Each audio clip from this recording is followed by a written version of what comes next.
Today we're going to be watching some more of the videos that I've been mentioned in. I'm going to try to catch up on all these. I have quite a few that have built up, and then depending on how many continue to come in, I will try to make this probably at least a bi-weekly, if not weekly, series.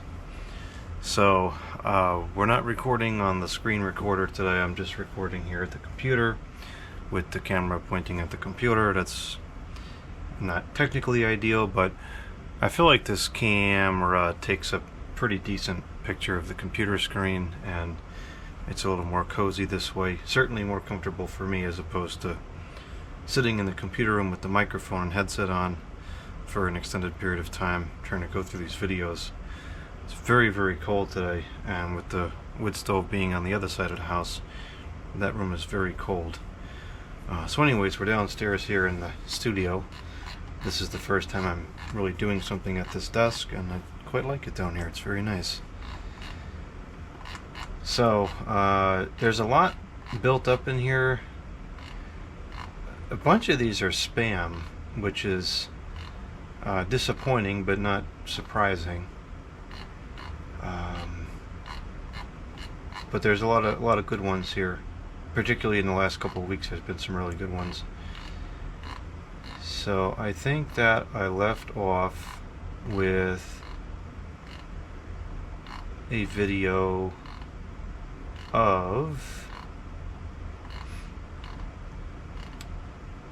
We're getting close here.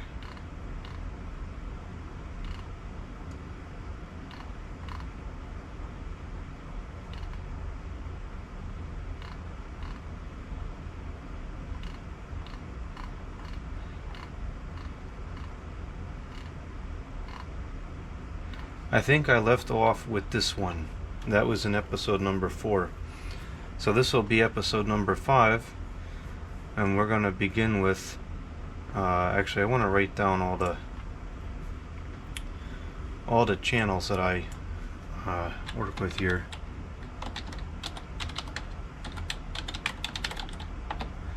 And then I'll put these all into the video description. If you really want to watch one of these videos, you should go and watch it off the original channel and give that channel the view. Alright, let's begin with this one. I'll turn on the sound. That's good. Now this is an annoying thing that's been going on here with it going to full screen. It doesn't always work the first time. And look at this ad. I should say don't look at this ad. It's borderline pornography. Such a double standard. Get that nasty ad off the screen.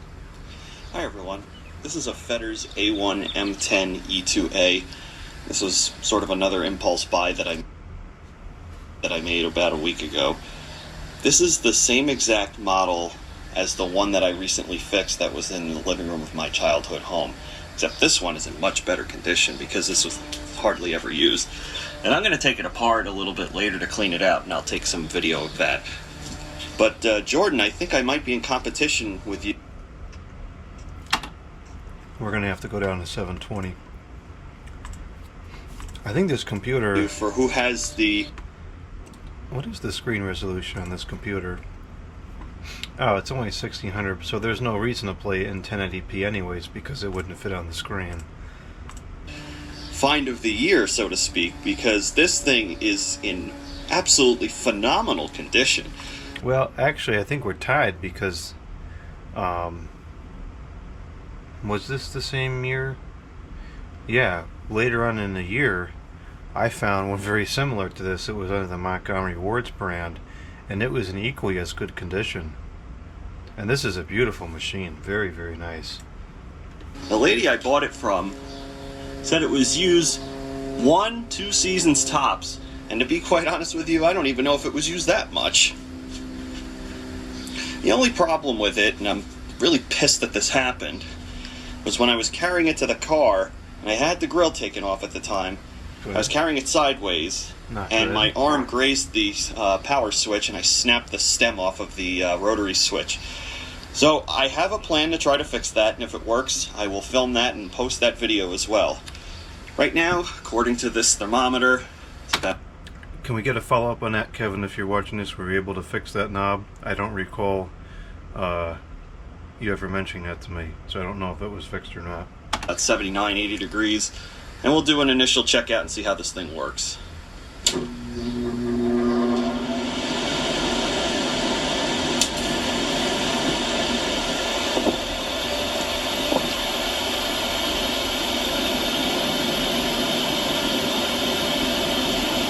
And this thing has a really cool refrigerant gushing sound through the metering device, just like the other one does, but it's not as pronounced.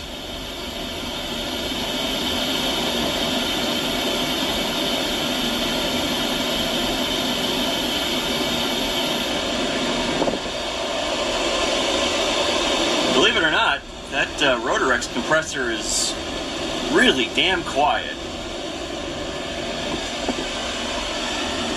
So I'm going to shut the camera off. I'll come back in about 5 minutes and we'll take a temperature check. We'll also look at the kilowatt. Okay, so I've been running this just over 5 minutes. Hopefully there... Just a quick note. I always like to show the kilowatt meter on startup and then compare it again afterwards so that we can see the difference between the compressor running with no load and then running with head pressure built up. Just a personal preference. There's not wind noise, and if there is, I apologize. Yep, there's wind noise. And I saw it down to 56 degrees. It really depends because there's a slight breeze right now. But it's 80 degrees out, and my vent temperature is 57, and that's a 23-degree delta on high. And the amount of air blowing out, not only from the vent, but also from the condenser is just incredible. In fact, you could probably even hear wind noise on the camera now because so much air is moving over this. I've noticed that with these machines too. These have exceptionally good airflow through the condensers, and the condensers run very, very cool. And I think that's one of the reasons why these last as long as they do. And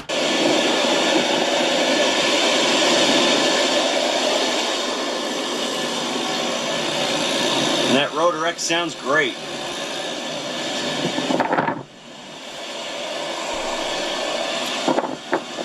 Let's turn it down to low and see what our delta temperature looks like.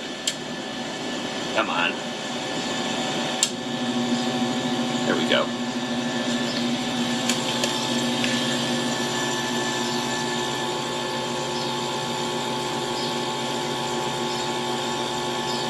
Nameplate says 1110. 1110? Yeah, 1110 watts. We'll take a look at that in a second.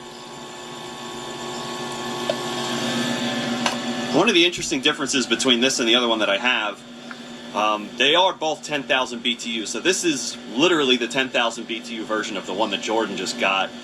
This one has a Samsung fan motor in it, and this extra capacitor just kind of, I don't want to say thrown, but almost looks like an afterthought bolted to the bulkhead. But the one that I have doesn't have that extra capacitor for the fan, and it has a Fasco fan motor, which is a nicer fan motor. This one has sleeve bearings in it, that one has ball bearings in it. This one rumbles a little bit, but that's okay. Samsung makes a decent product. Used to. You can probably just barely hear the refrigerant gushing through the capillary tube. It's not nearly as pronounced as mine, or I should say the other one. So we'll be back in a few minutes, and we'll take a look inside. I'm going to slide it out of the sleeve. Before we slide the guts out of the chassis, we'll just take a quick look. This is the air filter. And quite honestly, like Jordan said, this might be all the dust this thing has ever seen. And you can tell this thing was barely ever used, because if you look at the gold paint on the lettering here, none of it's worn off. Whereas if you look at the one from my childhood living room, a lot of that gold paint's missing. And even the knobs, I mean, this is the air exchanger, nobody uses that thing anyway. This is just barely missing any paint. And then the power knob, that is pristine. Let's take the camera in here and take a look.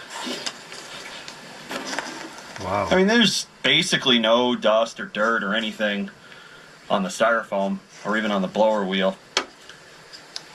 The evaporator looks great, just the tiniest amount of dust. And the thing smells a little bit musty because it was sitting in the lady's basement for many, many years. But that's okay. I'm going to use the foam and coil cleaner to clean up the evaporator and condenser coils. Not going to waste New Bright on that because it doesn't need a deep cleaning. The only thing that's actually wrong with it, other than this switch, which I'm still pissed that I broke, is it looks like the few times this thing was used, when it was carried around, put in the window, the grill was left on, so a bunch of the pieces are broken. And the louvers are kind of messed up, but that's okay. A little bit of JB Weld steel stick will clean that right up, no problem. So stay tuned, slide this out of the chest. Alright, I got it out of the sleeve, and man, this sucker's heavy. I would estimate it's probably about 125 pounds, which is about the limit of how much I can lift by myself. Oh, that's nothing. This thing is just really impressively clean. I mean, if you look, you could see, come on, you could see right through the condenser. And even at the bottom in the corner where there's usually problems, there's nothing. It's totally clear. Oh, look at the other side too.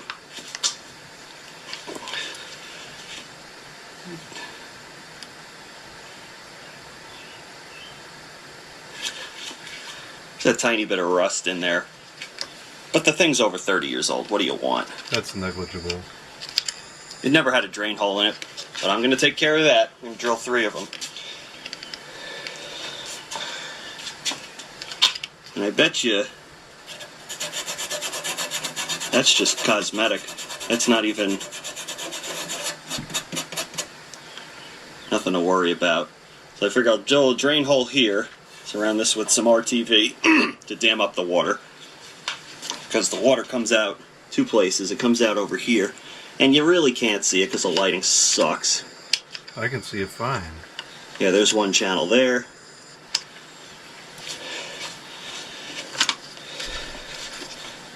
And there's another channel over there. Drill a hole approximately over here. Put some RTV over there to dam that up.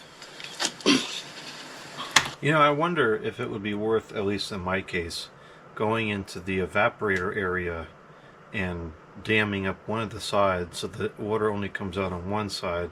Because I like to collect the water in buckets because of the way the water is in this house, the foundation and whatnot. If I let an air conditioner run, a wall downstairs gets wet. So I always put a bucket in there. I only want to put one bucket. So I always drill one hole only, and you still get some residual water moving around inside the machine. So maybe I should try to shut one of those openings and just have the one working. Here's that fan motor. It's really greasy, so I started wiping it down with some WD-40. There's that extra capacitor I was talking about. I've seen plenty of capacitors strapped onto bulkheads like that. I don't like it because now it's exposed to the elements entirely, but I don't think that's too uncommon. The other one I have doesn't have that. Even if you look at the fan is very clean. Compressor's still shiny. Hi. Hey, Rotorex.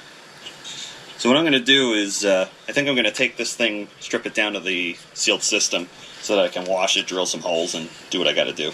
Be back. Okay, here we are, maybe 15 minutes later. And these things are such a delight to take apart. They are so well designed. I work in a factory that manufactures power supplies for aircraft. And design for manufacturability is such an important piece of what engineers do. But Fetters really just took it to the next level. But look at how clean this condenser coil is. You can see straight through the whole thing. I'll just do this again. It's so cool to look at that. The evaporator's just as good.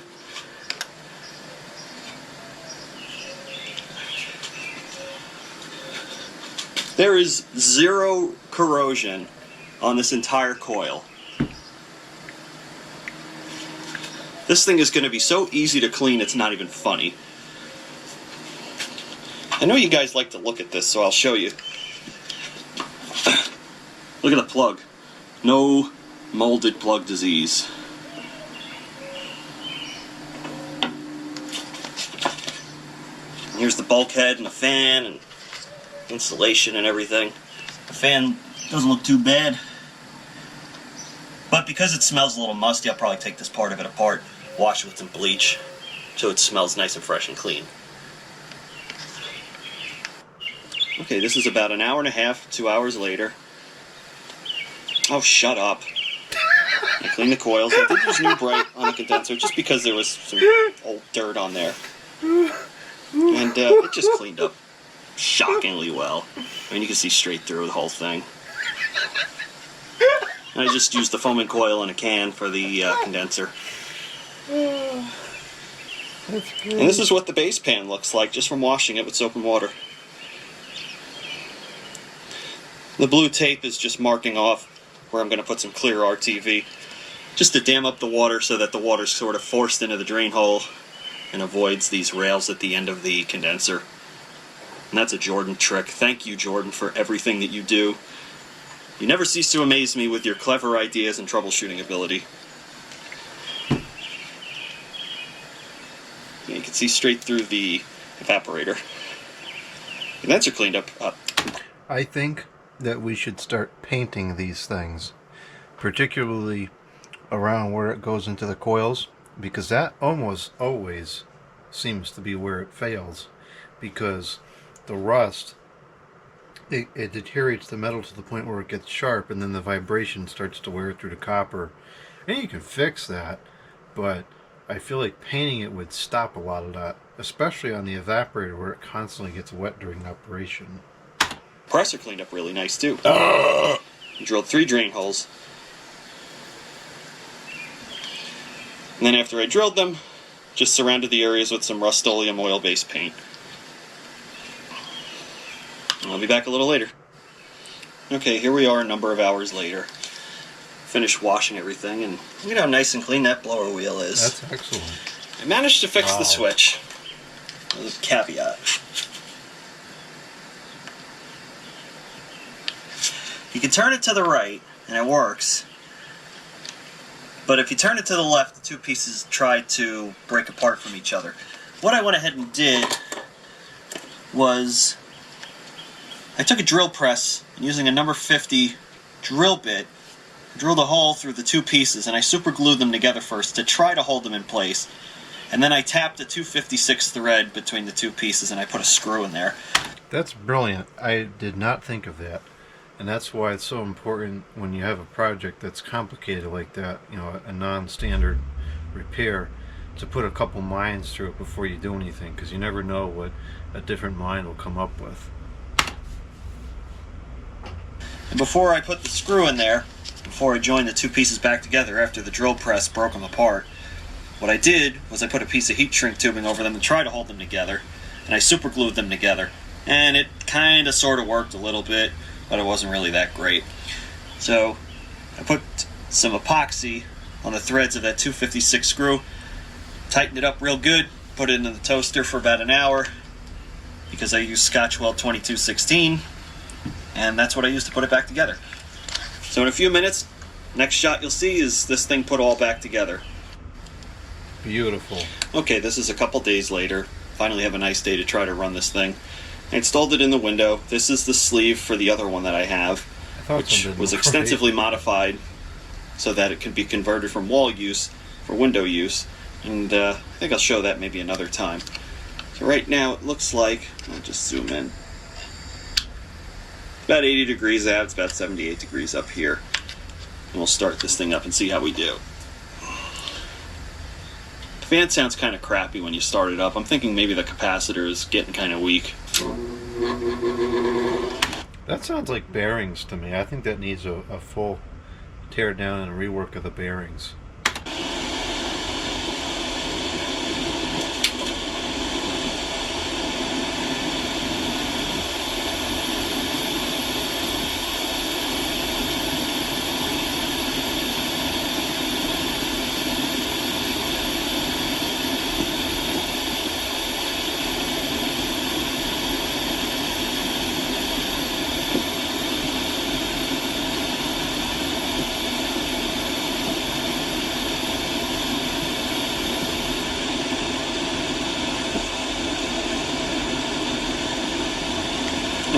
Come back in about 5 minutes after it's built up head pressure, and we'll take a look and see how it does. Okay, here we are 5 minutes later, and it looks like our vent temperature is already down to about 50 degrees, which is pretty damn good in my opinion.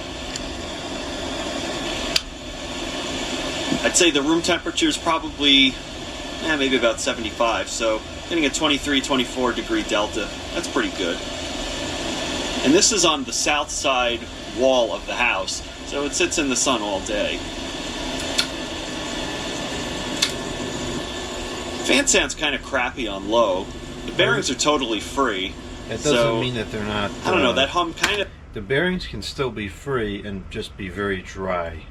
And that's, to me, what it sounds like. I really think some oil will take all that vibration away.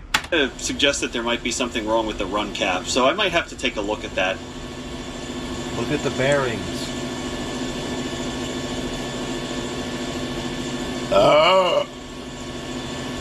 But that refrigerant gushing sound sounds pretty cool.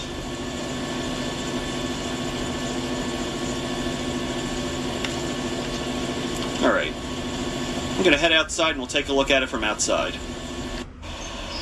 Okay, we're outside now, and here's the fetters installed in the window, running and keeping the top floor of the house cool. And if you take a look, and I'll climb up on the ladder in a minute, I have a 2x6 resting up against the windowsill. And some angle reinforcements to bolt the sleeve to that piece of wood. It's a 2x6. And then if you look, whoa, oh, that chiseled out some grooves in there. And that allows any condensate or rain that happens to get trapped on the windowsill to drain out. And then there's 3 drain holes on the bottom, each of which are surrounded by Rust-Oleum oil-based paint.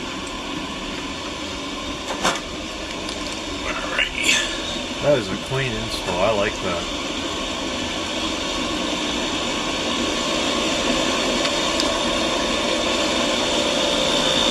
Rex sounds pretty happy.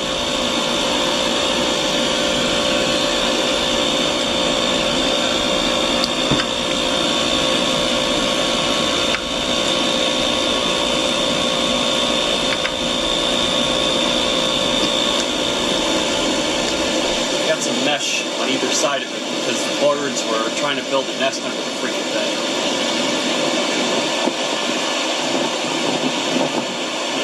Ridiculous amount of air is coming out of the back of the condenser. It's nice and hot. So it's rejecting heat very nicely.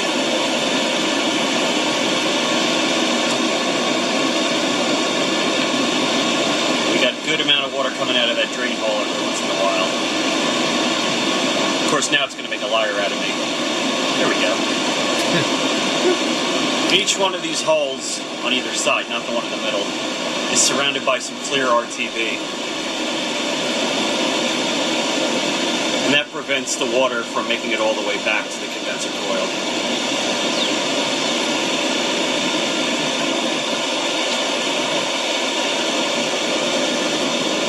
And if you can see, there's a little bit of a mismatch between this color here and this color here. And this sleeve is from the original one that I had in my childhood home in the living room.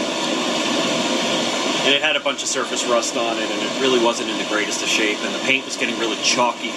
So I painted it with Rust-Oleum beige. That was the closest color I could find, and I'd say it's probably about an 80% match. It's good enough. Alright, before we end the video, what I'm going to do is I'm going to show you some of the products I used inside of this thing to get it ready to go. Okay, here are some of the products that I used in this air conditioner to prepare it for use. I guess the first thing we'll talk about is this is Meguiar's ceramic hybrid wax. And this stuff you just spray on the condenser coil and you rinse it off. I use this on my rims. It does a pretty good job repelling water and dirt and stuff. Is it going to work on a bare aluminum coil? I don't really know, but I'm sure it's better than leaving it totally bare. That's a south-facing wall. The unit faces south. The ocean is a couple miles south of where I live, so on a foggy night or a windy, rainy night, some of that salt water could get inside of it. And then this is Turtle Wax Hybrid Solutions Ceramic Spray Coating. You're probably wondering what the difference is between this and the Meguiar's. This is a very, very good wax. Project Farm tested it out, and it just beat the snot out of most other waxes. And what I did was I sprayed the entire inside of this thing as much as I could, base pan, both sides of the base pan, as much as I could reach. And this will repel the water that builds up condensate that builds up inside of it. And I use this on my car too. This does an exceptionally good job. Lasts about 6 months before it stops repelling water. So even if I have to do this once a season, that's perfectly fine with me. And then earlier, I talked about cleaning up the styrofoam pieces, getting the mold and crap off of there. Well, there really wasn't much mold, or probably any mold at all. But this stuff does a really nice job cleaning the mold off if there is any present, and dirt and grime and stuff. It is pretty powerful stuff, so don't use it indoors. Make sure you let the stuff air out outside. But everything smells nice and fresh and clean after using this. And then this is CRC Heavy Duty Corrosion Inhibitor. At least where I live, you can find this in the boat supply section of Ace Hardware. And what I did with this is I sprayed the bottom rails of the condenser coil because they are galvanized metal, and they have a pretty decent corrosion resistance, but they had a little bit of surface rust on them, so this will just help prevent that rust from spreading or getting any worse. And this is very good stuff too. I'm pretty sure that Project Farm tested this and it just beat the crap out of pretty much any other means of repelling rust. Repelling rust. I also sprayed this on the threads of any studs that are in the base pan to prevent them from becoming rusty and getting the nuts that bolt down into the base pan stuck. And then the last thing that I use is this Super Lube stuff. You can get this at Ace Hardware too, at least where I live. This stuff is very, very good, and what I did with this is I coated the threads of the studs in the base pan, and that'll help repel water and other junk and prevent them from rusting out. Thanks a lot for watching. Look forward to seeing you guys next time.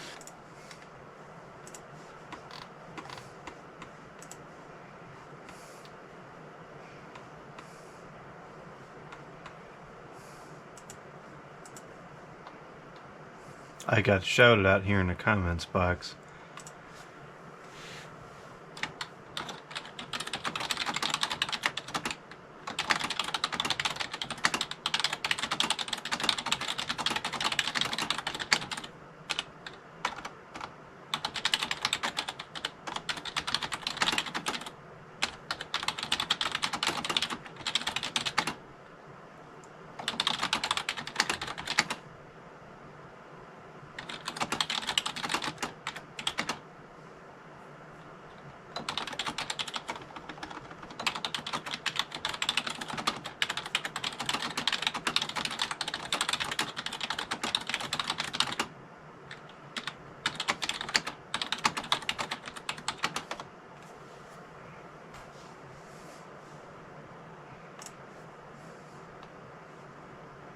I'm going to reread the comment to make sure there's no typos. Alright, the next one is from David Zerengi, and it's Lakewood HV21T high velocity fan with thermostat and new capacitor. On Miro, teams work faster on the new Innovation Workspace. Innovation belongs on Miro. Hello guys, as you may know, this is my HV21 new in the box fan. So this one had suffered a capacitor failure. So It's kind of I'm going to show you unusual. what happened. So here's the old capacitor. See that melted hole right there? Jeez. I actually removed the piece off. Yeah, that definitely failed. Kind of melted and got a dome on it. So yeah, this is the fan here that I have, one of my childhood dream fans. So I'm gonna show you the new capacitor. I actually bought this online from Amazon. It is an 8 microfarad capacitor. As you can see, it's super glued the original piece to it. And still use the original screw. It almost looks like it's factory. And I put a sticker on this, moved it off that one. As you can see, this thing's still in amazing condition. Still in nice condition. So let's turn her on. As you can see, it still has the boom box card, which is actually more like a computer cord. I actually put a 10-foot computer cord on it. And it looks more like a Lakewood cord because of this design. I actually bought it. I don't know how I found it like this. And that's originally, probably the original cord. A lot of people complain about those cords being detachable, but it's kind of nice because you can change the length. Startup. It's a low speed. I'm going to turn the thermostat off. And here we go. Here's a little.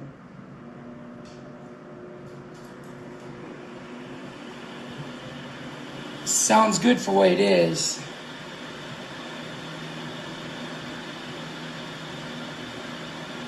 There's low speed. Sounds about the same as it did.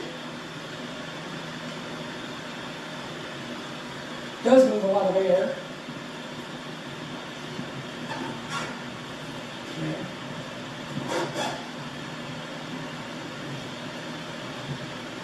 There's low speed. Let's stick it on medium. There's medium.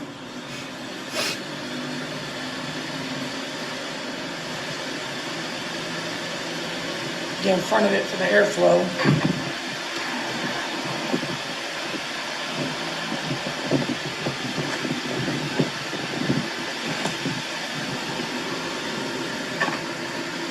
There's low speed.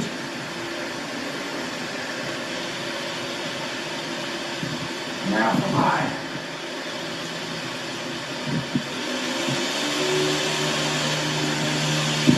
There's high, very, very, very, very, very powerful. You get you in front of it for the airflow.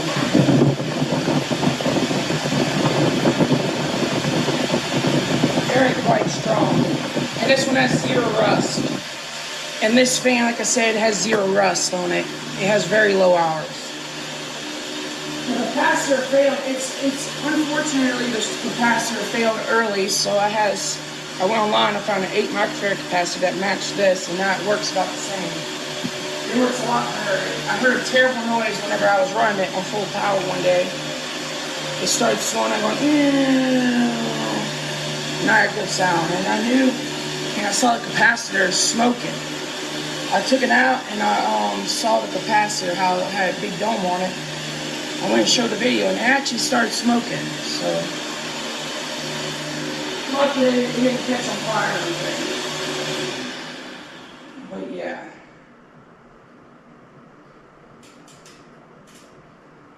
We're about to do some startup noises. It actually does have a good startup. I mean, look how shiny that is. Now here comes the startup. That is a pretty nice example. In very good condition. There's low.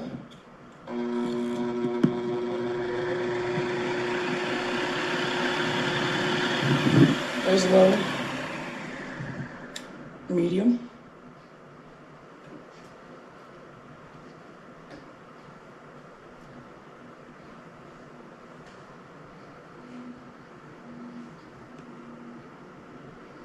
Good long spin down. Very good bearings. And here's medium.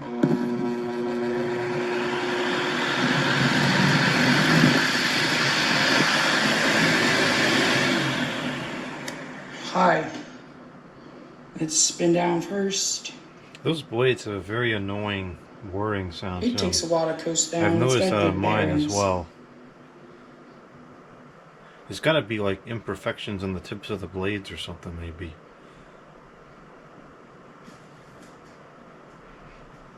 And here's high.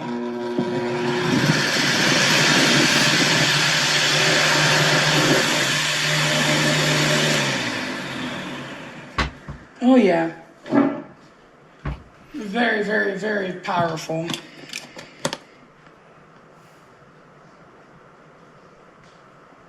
As you can see how shiny that thing really is in person, it actually is very, very shiny. I still have the instruction manual and the box to it. But yeah, if you want to see the sticker on the motor, so here we go. Here comes the sticker. So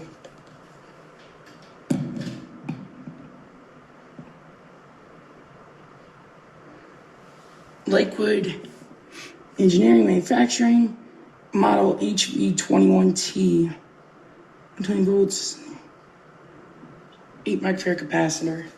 3.2 amps. And as you can Wow. see, this thing runs in amazing condition. I wonder if it actually pulls that much. Alright, like, share, comment, and subscribe. Don't tell me what to do. I wonder what year this is See y'all from. here. God bless y'all, and subscribe to all my fan collectors out there, including Jordan, everybody. Like, share, and comment, and God bless y'all, and see y'all later, and out. My curiosity is, what years was the metal badge a thing as opposed to the plastic one?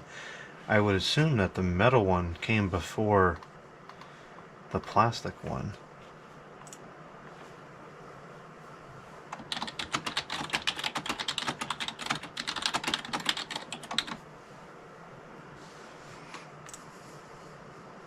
Alright, next we have video from Joe, one of many high pressure street lights.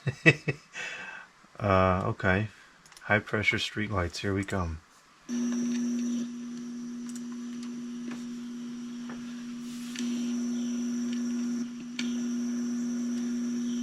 Sodium is what's missing, high pressure sodium. Beautiful orange color.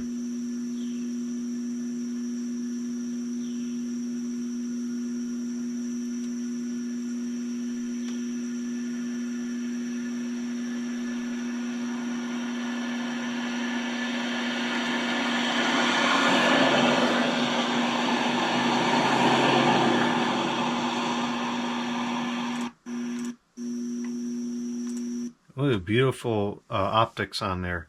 No glare, sends the light all over the road, just the way it should be. Is there no commentary?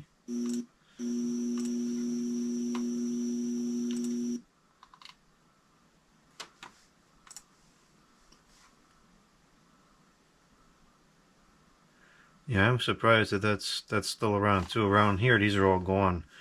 It's very rare to find one of these around here. Those lights are awesome. Years ago, that's nighttime looked that color. That's why they're so nostalgic. Up in from the time I was born up until about 5 or so years ago, these were everywhere. Very nice lights.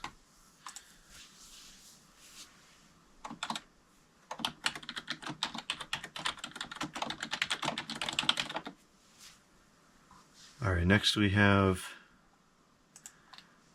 Panasonic talking caller ID saying funny things number 4.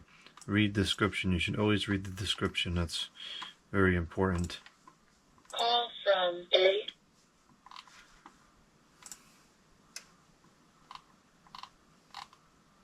There's not much in the description. GC caller. Call from Status call.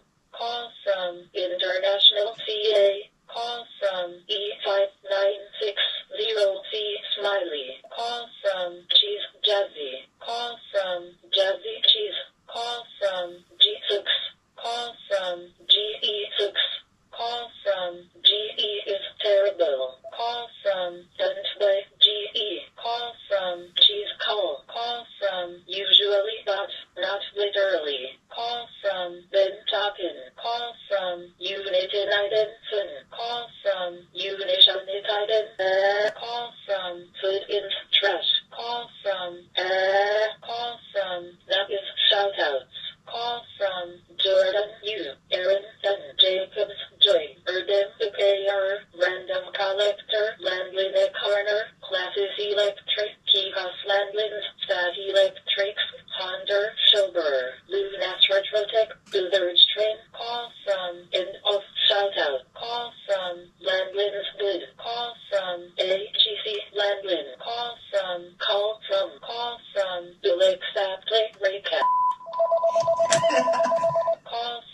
Alexa, play Ray Astley. Call from Echo is trash. Call from GC Echo. Call from A Rancid Skunksa. Call from A Metal Broke. Call from A Cheese Broke. Call from the ha ha ha ha ha. Call from Private Caller. Call from out of area. The last one sounded like a whole different voice to me.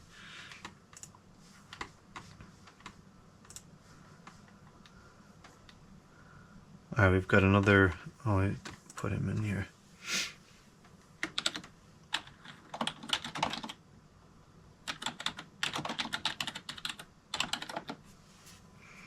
We have another one from David. This is a Hunter Zephair C12 VN.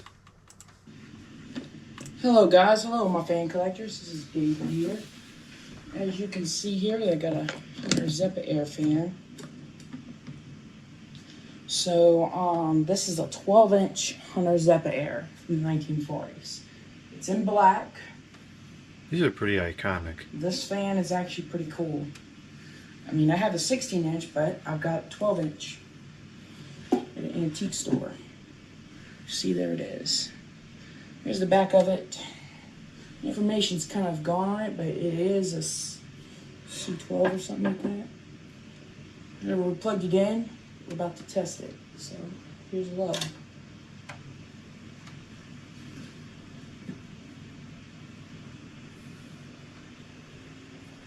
She does oscillate.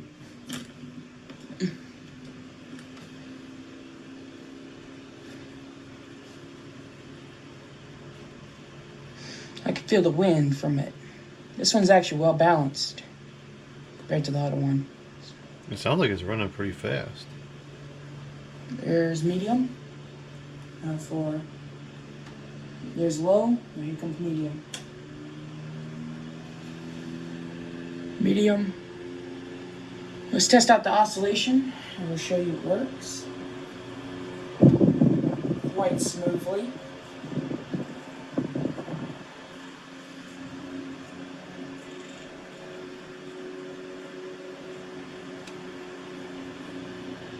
Now for high.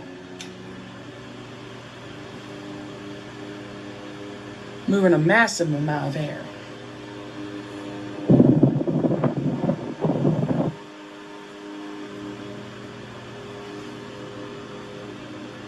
High speed works good.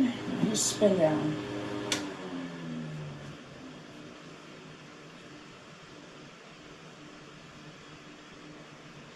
I did put new felt underneath there. As you can see, it's kind of brown. Looks good though.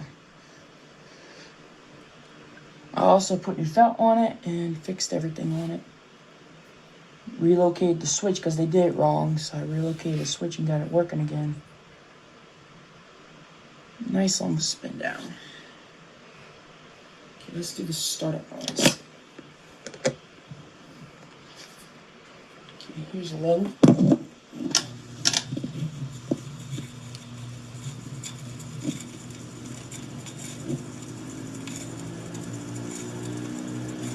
Low.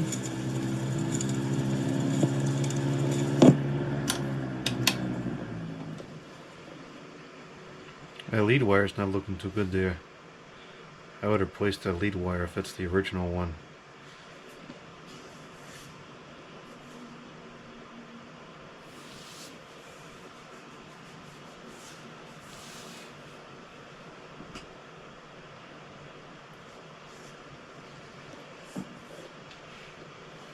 Medium.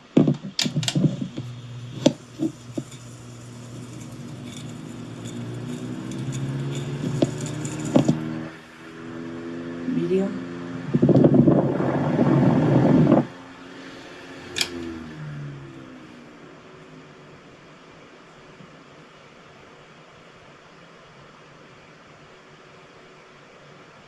I put oil in and everything. It just sounds like that because I fixed the shaft, I sanded it and got it working again. Cleaned it and got it working.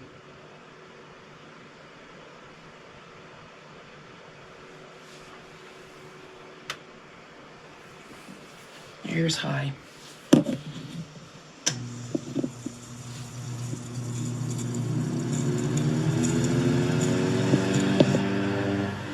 is high. Very, very powerful. Very well balanced. Have a spin down. And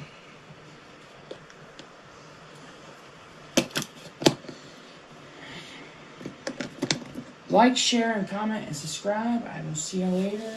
God bless y'all. And also subscribe to Lamont and everybody that I know, and all the fan collectors.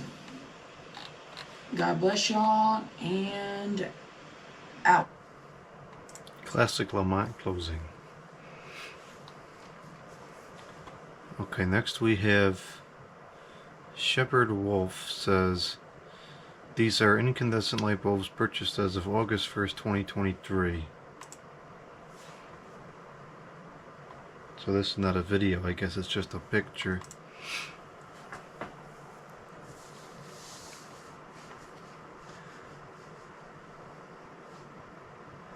So these are all bulbs that you can still buy currently post the bulb ban. 40 watt appliance bulbs, and those look like 25 watts candelabra bulbs. It's not good enough quality to tell, but all these bulbs are still available today, so there's no need to stock on them quite yet. I don't think that they're going anywhere anytime soon.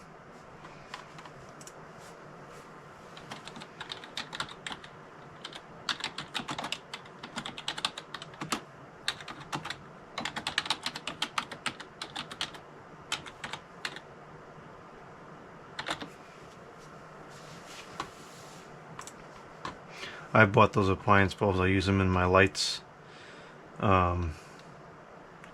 just for regular illumination, because you can't buy 60 or 100 watts anymore, or 75.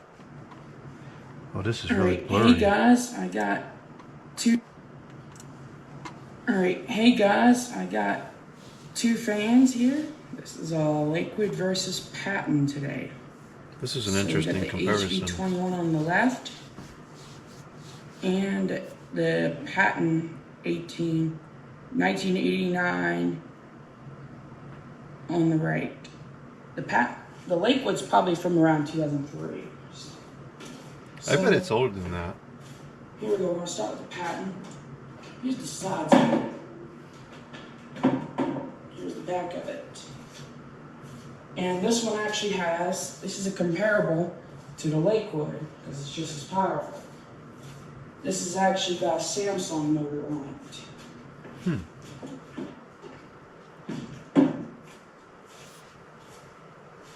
And right here on the left is the Lakewood, so I will show you it. Here's the side of it. And here's the back of it. This one has a thermostat, as you can see. The Patton doesn't. Thermostat and the speeds on the side. And the computer cord, which is removable. This is not a computer cord. And I believe this is from around 2003. Yeah, I've seen this in a couple of videos. This is the one that's new in the box. The one with the new capacitor on it. Okay, so we'll start the Patton first. Here's the low.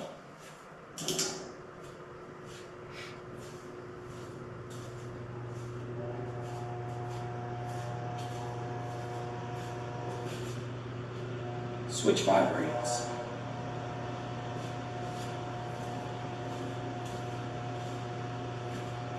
That's the switch, because I've tightened it and it just stripped. So it's loose. But it does have an interesting startup. Here's low. And Patton. Now, we will start the Lakewood on low, the HV21. I would be interested to see the power draw comparison between the two. It almost sounds similar to the one with the McMillan motor, but we'll show you that when we get a chance. I can feel the Lakewood over here quite a bit.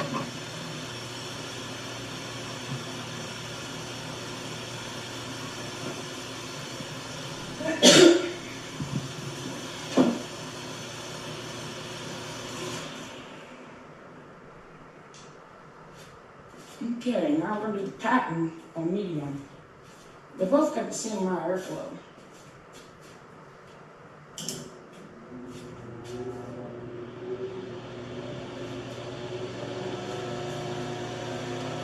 That's a totally different setup. Very similar to the Lakewood airflow. A totally different I can already startup feel the sound pattern. than the Macmillan ones. The 1989 pattern, it's just as similar as the Lakewood.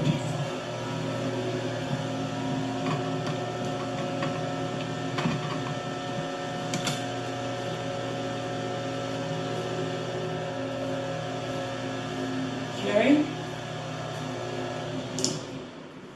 That's the pattern.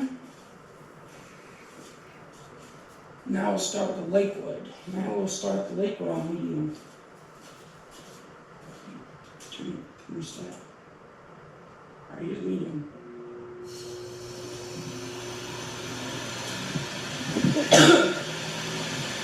Very similar to the pattern, but a little bit more powerful. I think the Lakewood's a little bit more powerful in a sense, but it's almost exactly the same as the pattern. I have to say, I got a good 20-inch pattern, and it'll be very comparable to the Lakewood. But I think Lakewood's winning this already. I can already see this. And it's blowing a good amount of air too.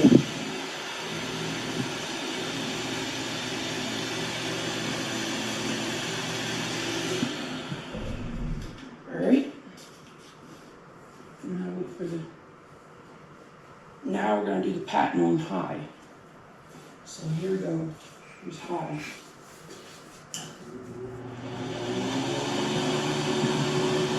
It's high speed, sounding high.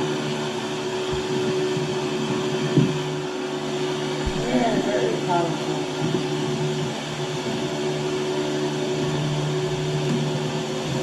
Once I get you in front of it.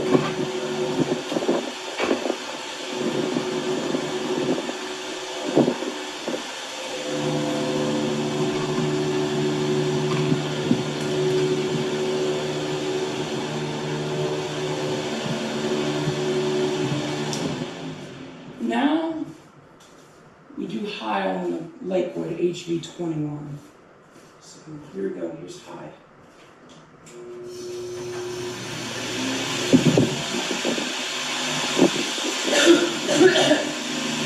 Very, very powerful. It's actually blowing my camera. Very, very powerful.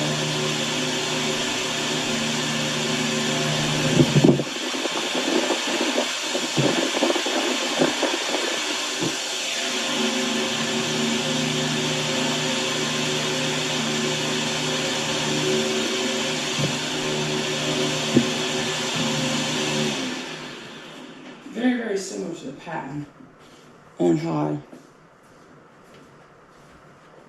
Very, very similar to the pattern 18-inch pattern, the 1887 pattern, model 1887.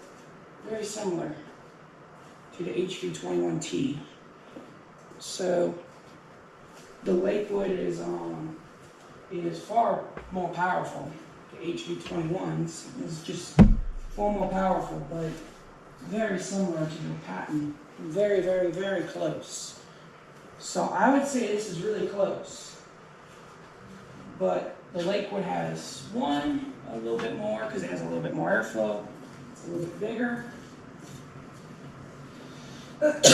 It's actually, whenever I measured it, it's actually, the cage is 24 inches. The cage is 24 inches on the Lakewood. But the blade is probably 21 inches from what I know. So the Lakewood's actually a little bit bigger than what you Those are think it big is. fans. In person, it really is bigger. So, but yeah. Anyways, like, share, comment, and subscribe. Don't tell me what to And let me know do. in the comments who won. But I would say the Lakewood has won this one, of course. But very, very close to the patent. The patent's almost really close to the Lakewood. The 1989 patent because of the blade pitch.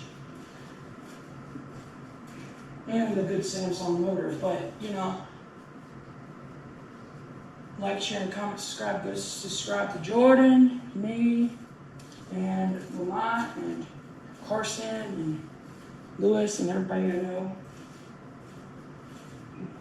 God bless y'all, and out. I think that the... Come on. I think the patent is probably a better built fan.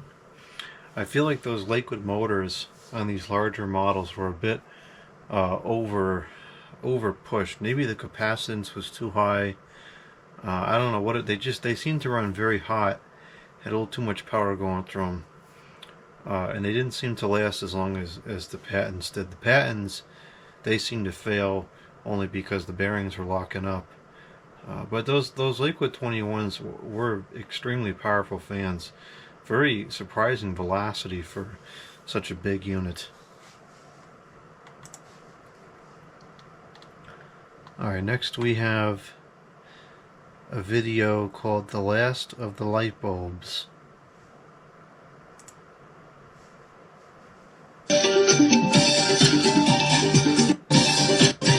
Introductions. Why do people use these?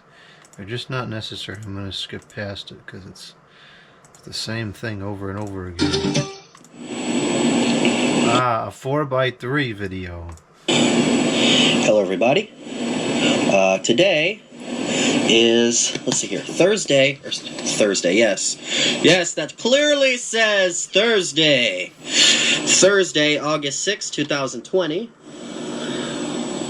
which means August 1st is coming past, and that means that light bulbs are now illegal. What a wonderful world we live in. They want us to be in the dark. Okay, so what we need to do today is take sort of an inventory on how many different types, like how many of each different type of light bulb I have here. So first off, I got this random box. I figured somebody would be interested. So, yeah, let's break them all now that they can't be replaced. Anyway, I've got this box of random ones. I'm not gonna count these as like part of my inventory because although some of these, like these, are new, a lot of these are just random used ones. Like these are new, but I'm not gonna count them. These are just like random different types, mostly 60 and 100 watts. But we're not going to count those because those are just used ones, so we need to use up the box of used, loose ones before we start opening the packages of new ones. But anyway, we need to take a count. I've got a calculator because I don't like math, so we won't be doing it. So starting out here are the 100-watt bulbs.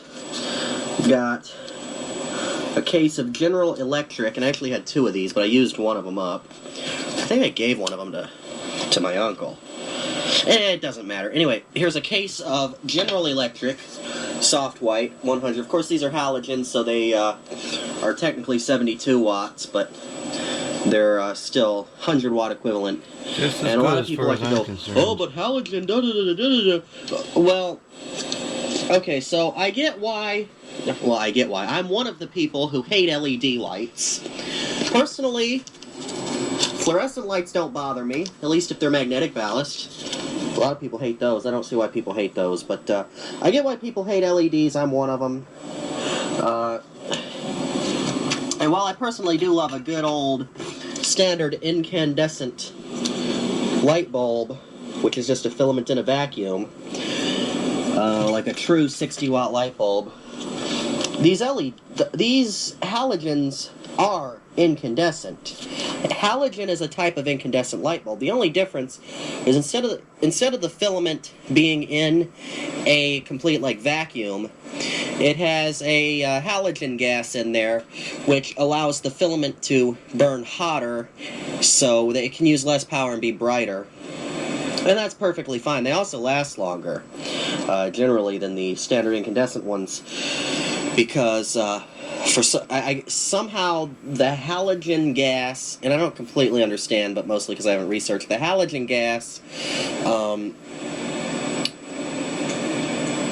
when the tungsten filament is evaporating, because it does evaporate over time, if you've ever noticed in a standard incandescent bulb, the top of it, or whatever part is at the top, will get sort of black over time. Well, that's the tungsten filament sort of evaporating, and in a standard incandescent where it's just a vacuum, it just evaporates off and deposits on the glass.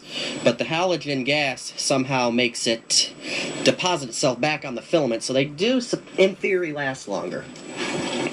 But a halogen bulb is an incandescent bulb. Incandescent bulbs are light bulbs that use a filament which glows due to being heated up because it's a resistive wire.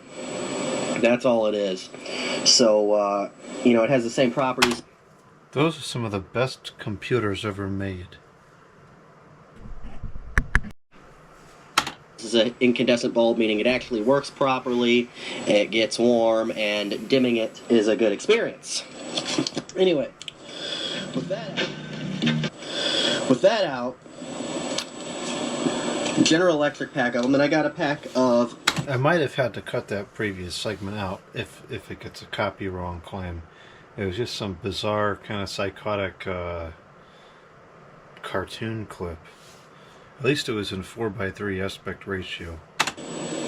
These great value bulbs. Now I got a few more great value bulbs. We'll get to those in a second. But they were selling these 4-packs for like 97 cents. And this was these, what is that, 13? 12. 12 packs. God, this camera's like really overexposed right now. These 12 packs were like $1.60 something. So I bought as many of those as they had. And then we've got 4 packs of these Fiat, I don't know, Fiat, I think, what it is electric, 100 watt, once again, all these are 72 watt halogens. And then I've got, these are the same ones that come in that General Electric box, and then I got a 4-pack of these. And then I've got several 4-packs of the Great Value ones. The Great Value ones are actually supposedly made in the USA. Now, I don't personally like General Electric bulb. Some of the Fiat, or whatever it is, electric ones also are made in the USA, as well as some of the EcoSmart ones. The location of manufacturers seemed to vary over the years. That much, but the Great Value ones and these Fiat bulbs I've used several times. I have a couple of these ones on the front and back porch right now, and they've been going for a while. They're doing pretty good. Anyway, here we go. We've got 4 times 4. 16. Minus 4. 12. Plus 12. Plus 4 times 1, 2, 3, 4. Okay, it looks like we got 120 100-watt bulbs here. And then, let's see, here's some more random ones. These are 60 watts, so I'll put these over here. And these are random, those are 60 watt.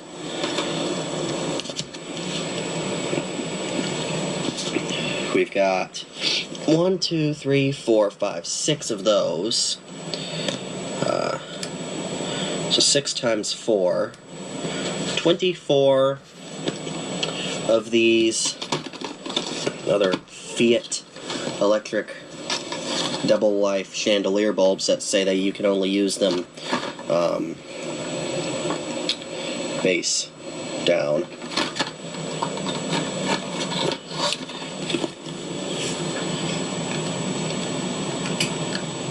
We've got 12 of these 75 watt great value halogen bulbs. Now, I wasn't originally getting 40 watt bulbs, but I decided to go ahead and pick them up because these were going for $1 each on the last couple days before the ban. So I guess in theory there was no reason to stock up on 40 because you have the appliance bulbs, which are the same thing as a regular incandescent bulb, just a little bit smaller. I picked these up. So we got 1, 2, 3, 4, 5, 6, 7 times 4. 28 40 watt bulbs. Over here we've got 3-way, once again, Fiat electric, 50, 100, 150. We use these in the living room. I also have a few more loose ones in the other room. I won't count those. These are 2 packs. So we got 1, 2, 3, 4. 3-way is one of the few types of basic incandescent bulbs I don't have a good stock on. And the good thing is that it seems like those are still available in some different wattages. 5, 6. So 2 times 6 times 2. I should have known 2 times 6, and I should have known 12 times 2, but we really wanted 12 times 2, or 12 times 3, which is 36. I should have known that as well. We have 36 50, 100, 150 bulbs. Now, most of my lamps or bulbs here are 60 watt. I've got a couple of more of these Fiat electric lamps. Of course, those are the halogens. These are all halogens except for these and these, which are actually 130 volt bulbs, but they work. Those will last a long time. So, how many 4-packs do I have here? 1, 2, 3, 4. So these all have 4. So 1, 2, 3, 4, 5, 6, 7. Wait, 1, 2, 3, 4, 5, 6, 7, 8.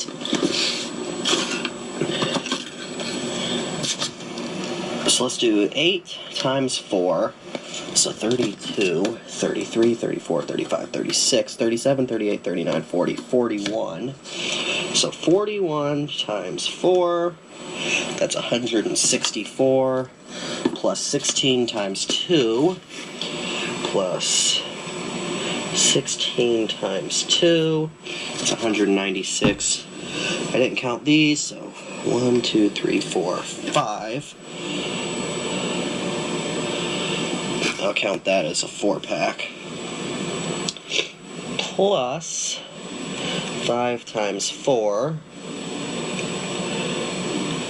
216, so I have 216 60 watt bulbs, and that's it. I wish I could have gotten some more, but they started running out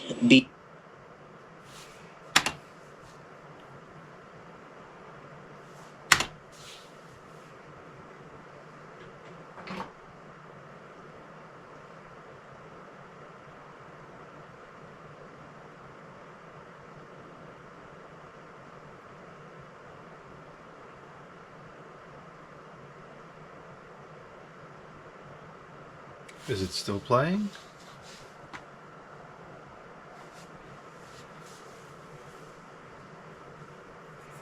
before I thought they would. I thought I had a bit more time, but they started running out before I thought they would. And then right before, like 2 or 3 days before they banned them, at the local, God, I think it was Home Depot, these, and those other Yep, I remember those smaller too. packages, plus those chandelier bulbs. I They remember started those. stocking those, and on a clearance for like, I think it was like $1 each. So I picked up as many of those as I could get at the time. I wish I would have gotten more, but I think I'm okay for a while, at least. I should have wrote down how many I had, but I didn't want to bog down the video any more than I already had. So I'll take the numbers and add them up, see how many I have in total. I need to add them to some sort of spreadsheet or list or something so that I can keep track of how many I have, because we really need to start saving on these, because these need to last a while. Anyway, hope you got something out of this video. Thank you very much for watching, and I'll see you in the next one. A stinking outro too, an intro and an outro.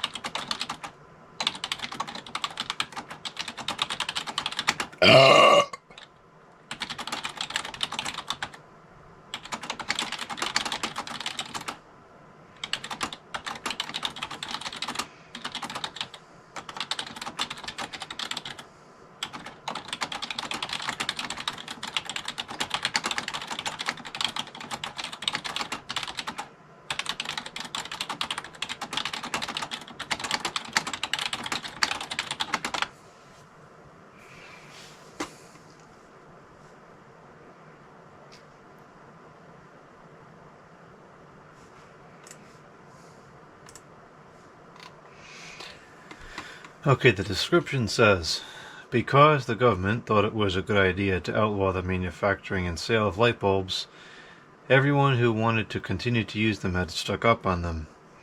This is the stockpile I was able to come up with.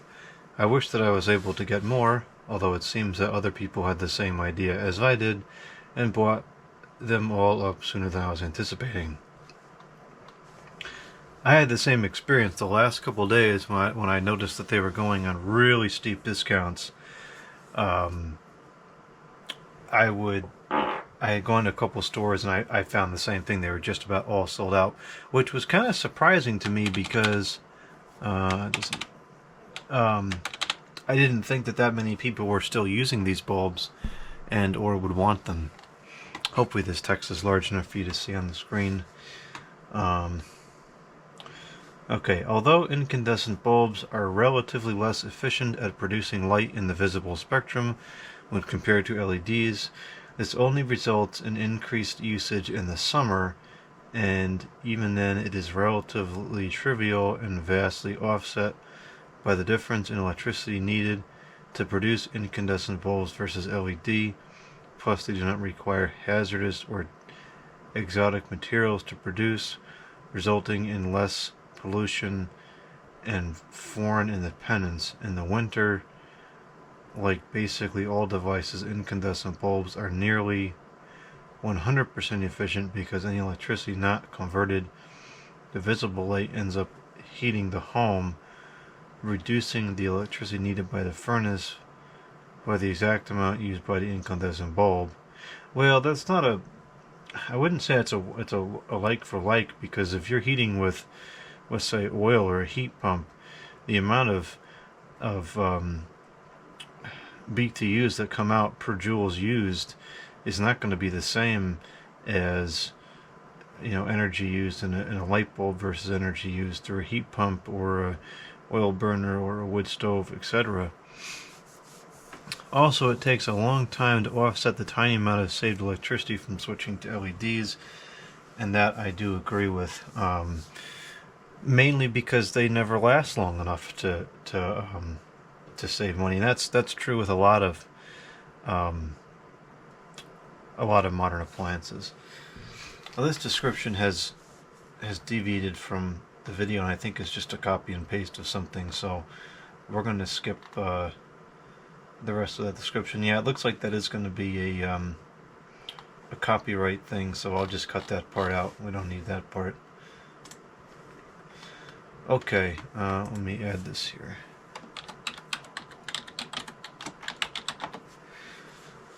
Alright, let's see how much time we got on the video.